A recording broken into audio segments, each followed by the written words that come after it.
I'm watching videos.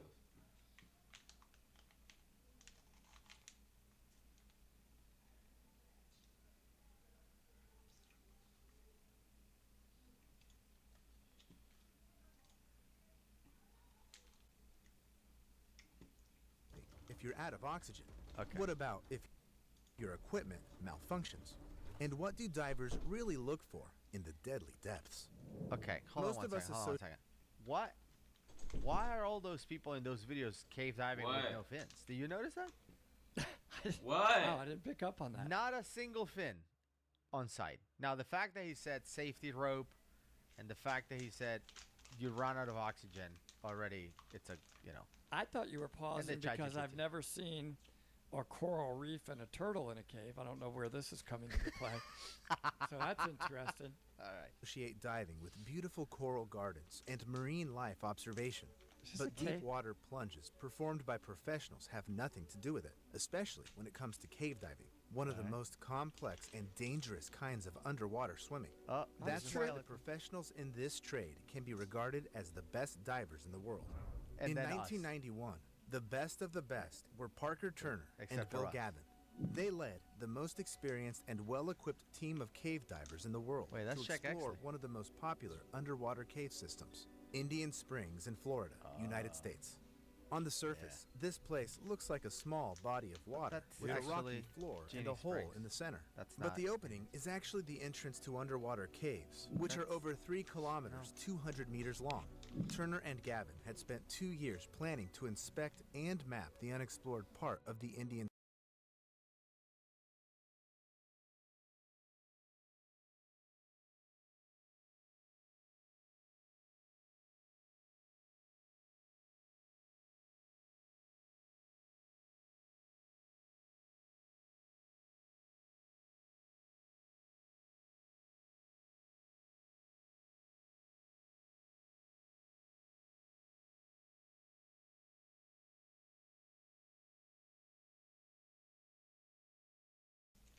Alright, we're good now. Springs Tunnel, which started at a depth of 90 meters. Although they had an entire team of divers, only the 2 of them were supposed to go through the so-called restriction, an extremely narrow deep water tunnel set at a depth of 37 meters. Finally, on November 17, 1991, the submersion started. But before that, the divers threaded a rope through the restriction to be able to orient in space even in the conditions of poor visibility. They also left decompression tanks a few meters away from the exit. The thing is, you can't simply reach the depths or go back up fast. With the first option, you're going to get a case of the so-called depth intoxication. When the consciousness dims, the movement becomes slow. What's it called? And you what? Is that a new thing? Maybe I didn't understand the word. What did he say? Depth intoxication. Well, okay, let's not be overcritical. He's talking about somebody being narked. Is he? I think so. Okay. Develop a state of panic, euphoria, or hallucinations. All right. Yeah. That's nitrogen why, for deep diving, they use a special mixture of oxygen, helium, and nitrogen called trimix.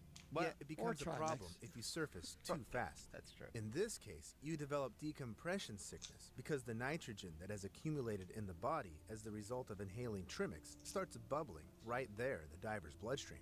To prevent this, we need decompression, a slow, often multi-hour ascent, in the course of which people are suspended in the depth of water, waiting for the extra nitrogen to leave their bodies in the process of breathing. So when Bill Gavin and Parker Turner finally submerged in the Indian Springs cave, they were breathing trimix. Meanwhile, the divers who remained in front of the restriction were using compressed air. This same substance was in the decompression tanks. Gavin and Turner successfully passed the narrow tunnel at the entrance, and for around 25 minutes, they happily explored the undiscovered caves. They had moved 457 meters away from the entrance when their devices indicated they were halfway out of air. Exactly. It was time to go back. So Gavin and Turner started the ascent. But approaching the restriction, the men saw clouds of mud. They couldn't understand where they came from, but the closer they got to the exit, the worse the visibility became. At some point, they had to rely exclusively on the safety rope for orientation. But at some point, it got cut short. The rope led them to a dead end, and was coming out of a pile of rocks and sand. Gavin. Yeah, so they had a cave collapse. I remember this incident at Indian Springs. By the way, Indian Springs, perhaps the most beautiful cave in Florida, closed. You been there? Oh, that's Closed. right. Didn't they did they explode it on purpose? No, the no. Sheriff? It's not exploded. That's It's not the the one that property. they blew up to close. From what I understand, the property that has the entry to the cave system. It's owned by, I think it's either the Boy Scouts or Okay. I don't know. One of those organizations, and they use it for like summer camps and stuff, and they don't allow any diving. I see. If you're watching this from the Boy Scouts, if you know who owns this thing, please, we would love to go in and dive because it's diveable. We actually reacted to a dive at Indian Springs. I'm gonna leave the link up here, but it just looks gorgeous. This cave is, and is massive. Besides the restrictions, it's a massive cave. But what he's talking about is basically the line going into the wall. I mean, imagine you're following the line like, oh man, visibility is terrible. What happened? And then you just hit a wall. And there's no other line to feel around and keep going? The line Just goes stops? into the wall. That's unnerving. That would be a very bad... But what he's talking about is basically the line going into the wall. I mean, imagine you're following the line like, oh man, visibility is terrible. What happened? And then you just hit a wall. And there's no other line to feel around and keep going? The line Just goes stops? into the wall. That's unnerving. That would be a very bad feeling. Bad day. And Turner exchanged nervous glances, realizing that the restriction had collapsed. The men tried to clear the passage, but the moment they got rid of one rock, another one fell in its place. Oh, Dig. man. Besides, Yeah. their activity stirred up even more mud, and the divers couldn't even see each other anymore. Finally, they were forced to swim back to clearer water and think about what to do next. Yet, upon looking at their manometers, the two friends realized they only had 10 minutes worth of oxygen left. Bill Gavin decided to look for another exit, despite knowing it didn't exist. And when he returned to the spot where he'd left Parker Turner, the man wasn't there. Bill thought his friend had gotten out, and, full of hope, he swam to the restriction, but reaching it made him shiver with horror. Gavin understood that his companion was stuck with no chance of going back or air to keep waiting. Yet, it looked like he took his last breath, left his equipment, and swam forward in the hope of reaching the extra air tanks. Whatever had happened, there appeared a small passage in the blockage, and Gavin managed to squeeze himself through. By this time, he had oxygen for around 30 seconds, so Bill swam as fast as he could. The visibility was close to zero due to the mud clouds, but he hoped to see Parker any second. Suddenly, Bill's air had run out, and, holding his breath, he managed to use all of his remaining capacity to reach the life-saving oxygen. But Turner wasn't there. At that moment, Gavin realized his friend had died. The rescue squad was able to confirm this only the following day when the mud clouds in the cave settled a bit. Turner's body was found just 30 meters from the extra oxygen tanks. Oh, well, that He was guy the looks world's amazing. best cave diver and fought until the very end. But I mean, I don't know about calling him the world's best cave diver. I mean, it's hard to tell who's the best, even today, with all the information that we have. But the point is, they were very, very experienced cave divers, like elite cave divers. And what happened was, they got to this place, the whole thing got collapsed on top of the line, and they started trying to dig themselves, like, okay, the line is going this way, let's dig. They couldn't figure it out. They were running out of air. They were in open circuit. They were running out of air, and apparently, Gavin did a final attempt to, like, they found like a little hole and said, maybe I can go no mound to the other side of the restriction, no mound, no tanks, to try to find the deco bottles that are on the other side. That was basically what they assumed it happened. One of them made it, one of them did not make it.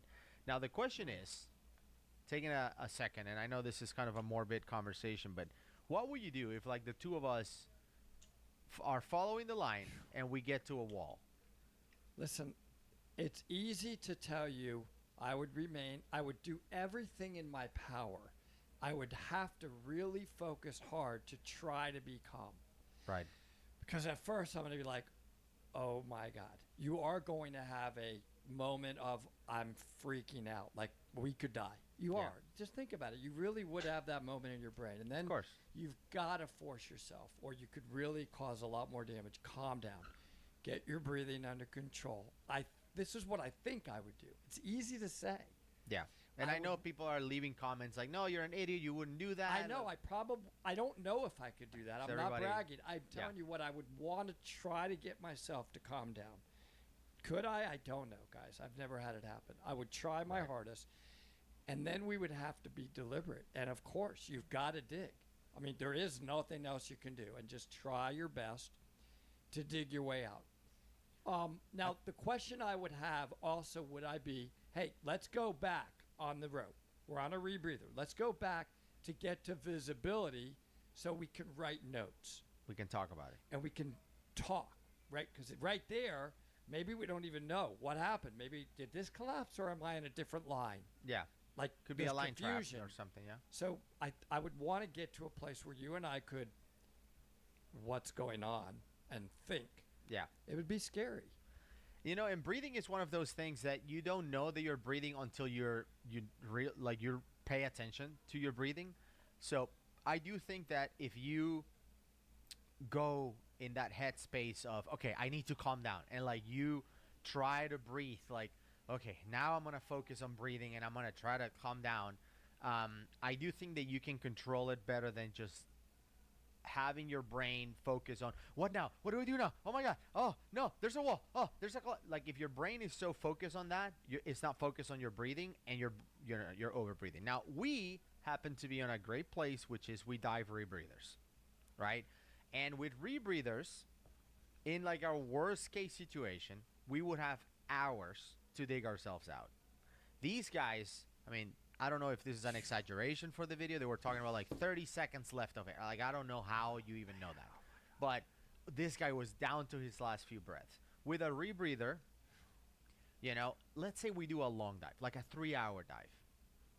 I've talked to Ed, for example, and he said he's pushed his Zorb to 11 hours, 12 hours. We're not saying you should do that. Absolutely not. But he, like us, he likes to tested. test stuff. Just Yes. like we flooded the Sidekick, right? The Kiss Lunar to see if it really works after, you know, you flood it. He also said, I'm going to try this thing and I'm going to see how long I can use this Zorb for. And he went past 11 hours, like 15 hours, something crazy like that, right? Now, we change Zorb every 6 hours on the Sidewinder, but Ed did it for like 15 hours or something. So, worst case scenario, we're coming back from a 3-hour dive. We arrive there. We have like 8 hours to figure this out, you know? But let's be conservative. Let's say you have 4 more hours. Like, the time is on our side, unless we have to bail out, which is what could happen if you panic and rip some hose off, flood your rebreather, do something stupid. Or overbreathe it, right? If Or- you start freaking out, Yeah. you could actually cause yourself to have a CO2 hit. You're breathing so fast it doesn't have time to dwell in the Sorb. Yeah. And that makes you breathe even more. It's a vicious cycle, right? Yeah. Listen, all I want to say is that it's really easy to be armchair quarterbacks, isn't it? Of course, of course. I don't know how we would handle it. And Yeah. that is the real truth, Gus. We Yeah. don't know. I don't want to ever be in this situation. Of course. And I'm only telling you what I would hope we could manage to do. Maybe we could get ourselves into a place where we could communicate and try to help each other get out of this mess. Maybe. But it's deadly. You are facing a deadly situation.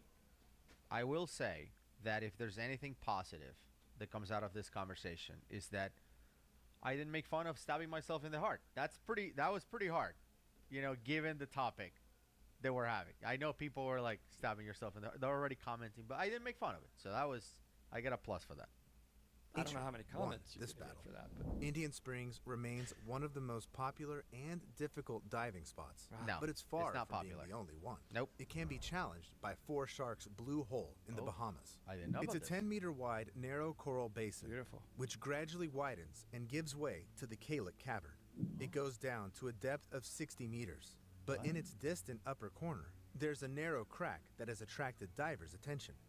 In 1997, one of them was Rob Parker, a skilled yeah. English speleologist, mountaineer, I and know one this. of the world's best divers.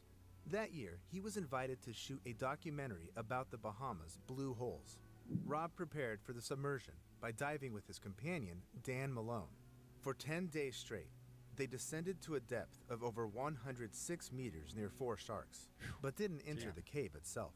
So, when the divers were given 2 days to rest before the start of the filming, Rob decided to secretly dive into the Kalix cavern and explore the dangerous opening in its distant corner. There were rumors that it hid an enormous chamber with previously unseen sceneries. Parker was an adventurer, so Malone didn't even try to talk his companion out of it, deciding to go with him instead. The other divers who learned about their plan decided to join the two men to support them. Rob and Dan waited for the moment when there were no strong currents in the cave and started their descent. As it turned out, the crack they'd been planning to swim through got as narrow as 60 centimeters. So the men had to take off their oxygen tanks and drag them behind. At some point, the passage became so narrow that the divers couldn't move. Dan Malone was frantic, trying to figure out what to do, when suddenly he saw that by some miracle, Bob had squeezed himself through and disappeared. Eventually, both of them ended up in a giant undiscovered cave with breathtaking views. Wow. But almost right away, they had to go back since, because of the passage being so narrow, they'd only taken small oxygen tanks with them. Astonished and sad, the divers began their journey back. But at a depth of 76 meters, Dan ran out of Trimix. He was almost 10 meters deeper than previously planned, but had no options other than to switch to compressed air. At this depth, it was dangerous. Wow, that's and Dan so immediately dangerous. started experiencing Can we pause it there for a severe second dizziness. so we can explain It it? was night.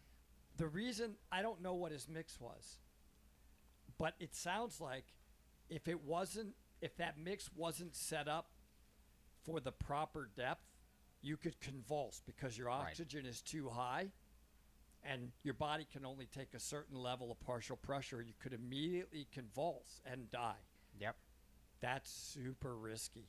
Absolutely. Man, I'm shaking. This one is one of the scariest ones I've ever heard. Nitrogen narcosis. It was like he downed a dozen bottles of beer in That's one the go. other problem. But Malone Cirrhosis. was an experienced diver and managed to stay calm. Dan was slowly moving forward and gradually returned to the narrow crack. There, as usual, he looked back to make sure Rob was also doing all right. It took the diver a few seconds to realize that right at that moment, his friend started to go down to the bottom. Dan hurried downward and finally caught Rob's leg. The man seemed to be breathing. Bubbles were coming out of his mouthpiece, but that didn't reassure Dan Malone. Firstly, he had lost both of his flippers, which slowed him down significantly. Secondly, Flippers he had is to okay. push the unconscious What's wrong with Rob that? I know through a you're- narrow tunnel. guy's Thirdly, killing the me. diver felt the current in the cave become much stronger. But before Dan started seriously worrying, all of a sudden, Rob came around and swam forward cheerfully. Dan couldn't believe his own eyes, but felt incredible relief. I bet. Finally, both divers imagine the entered the relief? narrow crack leading to the exit and the extra oxygen tanks. But it turned out getting them wouldn't be easy at all. He's killing me with the oxygen and the trimix and the flippers. But I have a question for you. So let's say we're diving at the Cannon Cave, whatever cave, and I lose both my fins. Do you give me one and like we just do one in one fin I and think just so. yeah, And hold on to each other. right? I give you a left one. I have a right one. our two legs in the middle are touching, and they don't do What? anything. I mean, we would You'd pair be up. like, oh yeah, So I'm not getting- like that those if potato there's sack room, races. So we're next to each other. Yeah. We got a fin here and a fin here. These two legs are useless now. I mean, you got to do something. Or I could pull you. I could try to just keep mine on and pull you. That's a good question. Like, please know. leave a comment below. What do you think it would be Let's best? Just try it. one diver with two fins pulling the other How about we with try no it? fins, or each diver with one fin I'd like to try it. separately or together? Because Let's that's try it. another thing. You know, like we don't have to potato sack race this. Like be to tether. You know, like you go ahead and I go ahead and we just see how you do with And one fin. imagine if your left foot kick is more powerful than mine or whatever. I'm like, stop it! You're pulling me left. You're We're going just- in circles. It Yeah. could be a total mess. I think potato sack racing that's not gonna work. tough. Yeah. Anyway, At some point, the current got so strong the men had to hold on to the safety rope so as not to drift back. They were literally using their arms to pull themselves forward as if climbing up a rope. Finally, How strong having the current exerted gargantuan efforts, Dan managed to break free from the deadly trap. He grabbed one of the extra decompression tanks before he ran out of air completely. And, just like in the previous story where Bill Gavin was hoping to see his mate Parker, Dan Malone directed his flashlight at the crack in the rock, waiting for Rob. But Rob wasn't coming. Dan was running out of time. He was still under the influence of nitrogen narcosis and had too little oxygen, so the man signaled to the support diver, Tom, to help Rob. Alas, Tom turned out too bulky to pass through the crack. Moreover, he was running out of air as well. Dan Malone was horrified to realize he only had two options: to rush to Rob's rescue and inevitably die, or spend 3 hours undergoing decompression to bring back the news that Rob would not be coming back. Dan chose the second option, and Rob's body was recovered and resurfaced only a few days later when the currents weakened. But every diver reaching significant depths knows there's a risk of remaining underwater forever. Getting a dead diver's body to the surface may sometimes be extremely challenging, Freediver. or even impossible. By the way, Especially if the diver died at extreme depths, Rob like Parker's in body Bushman's Hole. It's a giant recovered by well-like Brian cave Keiko. with a depth of 283 He did that meters. recovery, yeah. Yet it's located not in the ocean, but at a private farm in South Africa, at over 1,500 meters above the sea level. That's why, technically, submerging to its floor is equivalent to descending to the depth of 339 meters. To be more precise, that's the depth for which the decompression plan is calculated, since this process also has to do with pressure. And at the altitude of 1.5 kilometers, it's not the same as at the sea level. The process is so complicated that the mark was reached for the very first time by the legendary diver Nuno Gomes in 1996, setting the world record for the deepest cave submersion. The descent took him around 14 minutes, and the decompression lasted for over 12 hours. What was the depth? Now you understand You just know? how dangerous 300 and 300 complex something the meters, task like of 1,000 conquering feet. the Bushman's Hole Yeah. is, and why the cave Open is such circuit, a lure by the for way. He divers did it in from open all circuit. over the world. One of them was a young South African extreme enthusiast, Dion Dreyer, who was 20 years old back in 1994. The young man had around 200 submersions under his belt when a group of divers offered him to join in their exploration of Bushman's Hole. Dion was thrilled as he dove into the seemingly small puddle, passed through the narrow vertical tunnel, and found himself in one of the world's biggest freshwater caves. The group of divers successfully reached the planned height of 150 meters, although they couldn't see anything except pitch black darkness. They got what they came for. I mean, think They about going conquered to Bushman's 500 Hole. feet Still, and still the look group was in darkness for going a slow forward. ascent with Going lengthy down. decompression. So, the divers started making their way back, keeping an eye on each other's condition. The man swimming before Dion checked whether he was all right from time to time. The young man gestured that everything was great, and they continued moving. But at one point, when the older diver turned back to check on Dion, he didn't see him anymore. Only a dim ray of light was coming from the depths. Horrified, the diver realized it was Dion's flashlight drowning with him. The man stopped the other group members and swam downward as rapidly as he could. But Dion was falling too fast and ended up at a deadly depth. No one from the group could do anything. With a sense of terrible hopelessness and the realization of Dion's death, the divers had to continue their many-hour decompression process. Upon reaching the surface, they called the rescue team. The rescuers sent a robot to the bottom of Bushman's Hole, but didn't manage to find Dion's body. The young man's parents were devastated. Not only had they lost their son, but they were also deprived of a chance to give him a proper goodbye. The Bushman's Hole became his grave, so they installed a memorial board there. Years passed, and the memory of the tragedy began slowly fading, until 10 years later, Dave Shaw dived into the cave.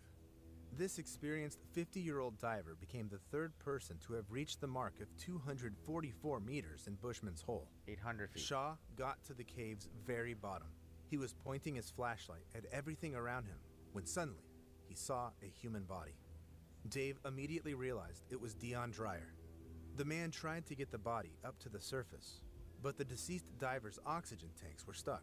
So Shaw marked the place to find the body the next time he'd return and went up to the surface. He informed the police about his find and announced to his colleagues and Dion's parents that despite everything, he was going to recover the young man's body from the cave's floor. It was a complex operation, so the preparation for it was very careful. Almost 10 divers were supposed to stay at different depths and hand each other Dion's body, which Dave had to wrap into a special bag. The operation started in the morning of January 8, 2005. Everyone assumed their positions, and the diver closest to Shaw was watching his flashlight move near the bottom, waiting for the man to start ascending. But things didn't go quite as smoothly for Shaw. Upon reaching the place where he'd previously found Dion, the man saw that only his equipment was still there, and the body itself had drifted away. Shaw started looking for it, and finally saw it in the depth of water nearby. Still, this complicated Shaw's task, so he took longer than he'd calculated. Meanwhile, the diver above him noticed Dave's flashlight start to move quickly and finally stop. The man waited and looked at the spot of light at the bottom intently, but it remained in one place. Eventually, the diver decided to go deeper to check how Shaw was doing. What he saw shocked him. Dave was lying lifeless on the floor of the cave. No diver on the team was qualified enough to go to the bottom of Bushman's hole, so it was impossible to help Shaw, even if he was still alive. Dumbstruck by what he'd just witnessed, the diver wrote something on a special board and passed it on to his partner above. In this way, the writing reached the surface, and everyone found out that Dave wasn't coming back.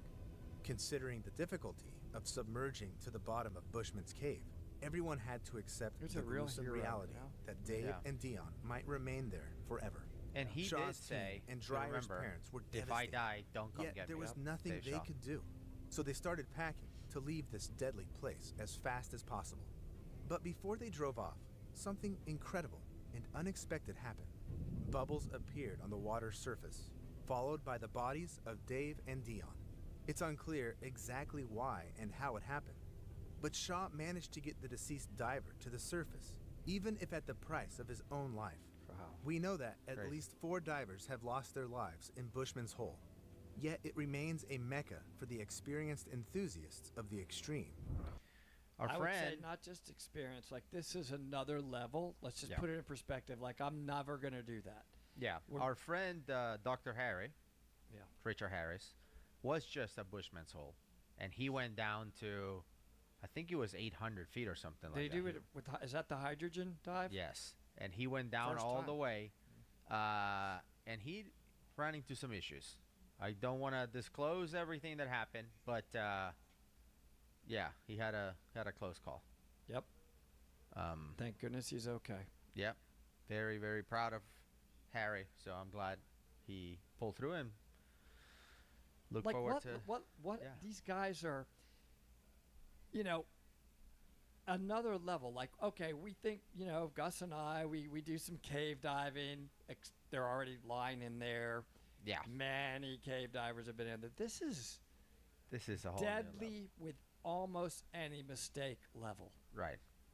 Nevertheless, some places are even more dangerous than this cave, and they have this kind of reputation for a reason. The American city of Santa Rosa in the state of New Mexico boasts its own Blue Hole. Well, It's we're familiar popular with this one both too. experienced divers and beginners. This reservoir is a natural artesian well with crystal clear water. From above, it looks like a small lake with a diameter of 24 meters, almost doubling in width near the bottom. The cave's depth is also 24 meters, but these parameters don't seem like anything compared to the deadly places we discussed previously. So why are we talking about Santa Rosa Blue Hole? That's because at the bottom of this natural pool, there is an entrance to a cave system. The unknown tunnels were first explored by 2 beginner divers in 1976. But Santa Rosa caves turned out to be too harsh with amateurs. The men got lost in the underwater rock maze and died. The search and recovery of their bodies was a challenging task for the local rescue team. Entering the caves required impeccable diving skills, and the rescuers had no map for orientation in the tunnels. Still, they managed to find and surface the dead divers' bodies. Moreover, in the process of the search, the rescue team explored a part of the caves and reached a depth of 58 meters. However, the underwater tunnels turned out to be so dangerous that the landowners sketchy. decided to block the entrance to them with a metal grid. It stayed there for 40 years, until 2016, when a group of professional explorer divers was authorized to map the forbidden caves. All of them were super experienced divers, So the expedition had the best possible planning. The first person to enter the cave was supposed to be Mike Young, and in the meantime, his colleague, Shane Thompson, was supposed to stay on the ground, in the reserve, so to speak. Thompson used to serve as a diving instructor for the U.S. Navy and had around 20 years of experience. Maybe that's why he didn't want to wait and dived into the Blue Hole together with Young. And it was Shane who was the first to push through the narrow passage to the cave system. Apart from it being pitch dark, the divers had also disturbed the sediment that had been gathering at the bottom for 40 years. So, this Super tight immediately cave, caused a Mike said. significant drop Yeah. in visibility, and the flashlights were almost of no help in the muddy water. Still, the divers kept on moving, and soon Shane noticed a tunnel that seemed to be leading to a large cave. But the muddy water and the optical illusion stopped the men from seeing the whole picture. This is a good video. The This is reality what was that cave the diving tunnel looks got like. much narrower I was before just thinking turning that. into a wide That's really cavern. well done. Yeah. So, moving while Look at that. relying almost That's Mike. exclusively on touch, Shane reached the narrowest spot and got stuck. Moreover, due to poor visibility, Young didn't notice at first that something had gone wrong and wanted to pass by his companion, but got stuck as well. Nevertheless, he kept calm and realized that the only right Mike. option was to return to the previous place. Yet Shane, for some reason, lost his self-control and started thrashing as if in a seizure, hitting his fellow diver with his flippers I and remember trying Mike to push forward. saying this. At Yeah. first, Young, who successfully reached the wide tunnel, didn't understand what had happened. He waited for Shane to come back, but the man was taking very long. Young approached the narrow passage again and was astounded to see that Shane was gone. Young managed to get his head and arm with the flashlight through the crack, but Shane was nowhere to be found. The man had to decide whether to risk getting stuck and possibly dying to find Shane, or to leave his teammate behind. For Young, it was an obvious choice, so he slowly started moving forward. It took a very long time, but the diver reached the next cave. He swam to the widest tunnel, hoping that Shane had done the same. And finally, at the end of an extremely steep and narrow passage, Young saw his fellow diver, dead. It shook the man deeply, and he realized that now he had to fight for his own life to make it back to the surface and inform the others of his teammate's death. With that tear, Young used up dry suit, all of by his the way. I remember energy before and the dry oxygen suit. supply, but Yeah. eventually managed to get out. However, getting Shane's body back to the surface took a long time and a big team. Yeah, No one next day. understood exactly what had happened and why, but the death of a professional like Shane was proof that cave diving can be deadly, regardless of the diver's skill level and experience. Yeah. The Santa Rosa tunnels were closed forever, and a memorial board was installed nearby. Although these tragedies cast a shade upon the history of diving, approximately 6 million people in the world continue doing it. Still, That's it? experienced Only 6 divers million warn divers? that the ocean and caves must Gotta be be more, treated no? with responsibility and respect, How old's this? I or don't know. they can take cruel revenge. What is your opinion? Is it worth it to try and get a dead diver's body to the surface, no matter how serious the risk is? I mean, I don't. That to answer that question, you really, really got to know what you're doing. I mean, not only just know what you're doing. That it's not just knowing what you're doing. It's more about you are the type of person that is willing to sacrifice your own life to potentially do a good deed like that, because Yeah. you have to accept that there's a good chance that you could die. This one was scary, man. It makes me say, I'm so not doing that stuff. I don't Right. want to do that stuff. I don't have a desire, in other words, to be in that level. To answer that question that he asked at the end, is it worth going to get the body, of a dead diver in a cave? I think the answer is it depends. I think that the vast majority of people that die in caves are not doing dives like this, right? They are the open circuit divers that are perhaps an open circuit diving instructor that thinks they can do in a cave, and they go in and run out of air and they get lost and die. In caves that are simple, like Peacock Springs, that type of, nothing extreme like what these guys were doing. If you dive at 900 feet deep or whatever, is it worth going to get you? No. The answer is no.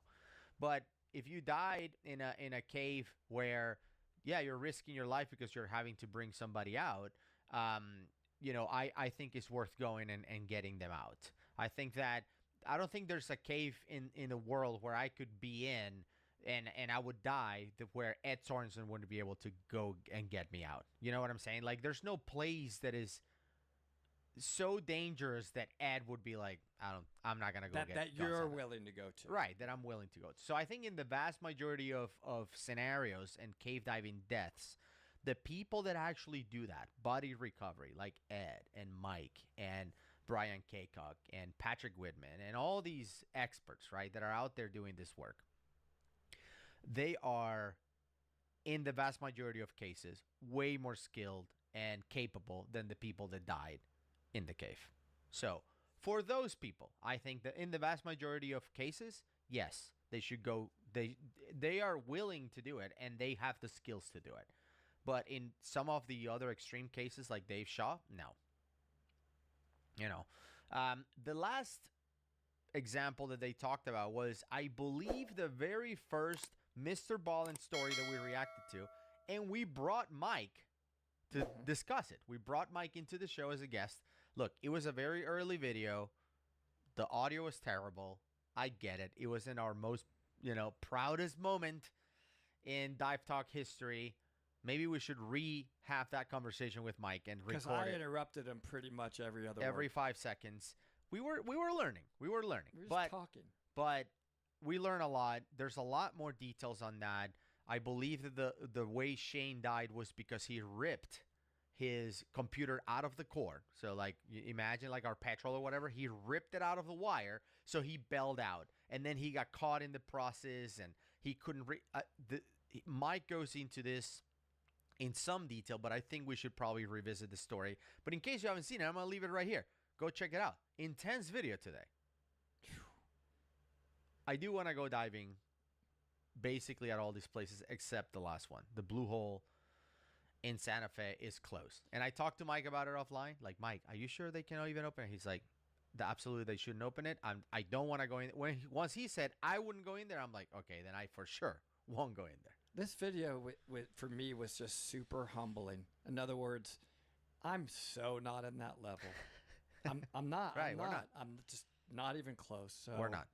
It's scary. These guys are another level. And okay, we'll see you on the next one. See you, everybody. Hello, everyone. My name is. Well, that video is finished.